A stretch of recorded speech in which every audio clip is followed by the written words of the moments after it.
အားလုံးပဲမင်္ဂလာပါဗျကျွန်တော်တို့ဒီ SCD power solar နေကျွန်တော်အသစ်ရောက်ရှိထားတဲ့ I need 11 kilowatt ပေါ့11 kilowatt inverter လေးနဲ့ဒီအောက်ကကျွန်တော်တို့ I need 300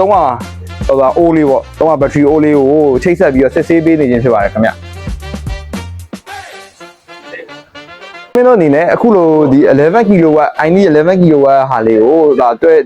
တိကျမှာယူနေတာပဲဖြစ်ဖြစ်ကျွန်တော်တို့ဒီ battery ပဲ I need battery ပဲ300အိုးပေါ့ဗျာ I need battery ပဲတိကျမှာယူနေတာပဲဖြစ်ဖြစ်မောင်းလို့ရပါဗျဒါမှမဟုတ်အခုလိုဒီလိုတွဲဆက်ထားတဲ့ပုံစံမျိုးလေးမှာယူနေဆိုရင်လည်းကျွန်တော်တို့SCD ကနေတကယ်မြာရှင်များကဟိုစမ်းသပ်ပြီးတော့မှဒီဂျင်းမင်းတို့စီကိုပို့ဆောင်ပေးရဖြစ်ပါတယ်လို့ဟိုစိတ်ချယုံကြည်ရတဲ့ပညာရှင်များကဟိုတကယ်တည်းဟိုတိတ်ချလေး view site ပြီးတော့ကြည့်ရှုပေးပါတယ်ဗျဟုတ်ကဲ့လူဂျင်းမင်းတို့အခုလိုဒီ inverter I need inverter နဲ့ I need battery အတွဲဆက်လေးကိုမှာယူနေဆိုရင်တော့ကျွန်တော်တို့ page messenger ဖြစ်ဖြစ်ဖုန်းကသစင်ဖြစ်စေကျွန်တော်တို့ဆက်သွယ်ပြီးတော့ပါယူပေးကြပါလို့ပြောကြရခံကြပါတယ်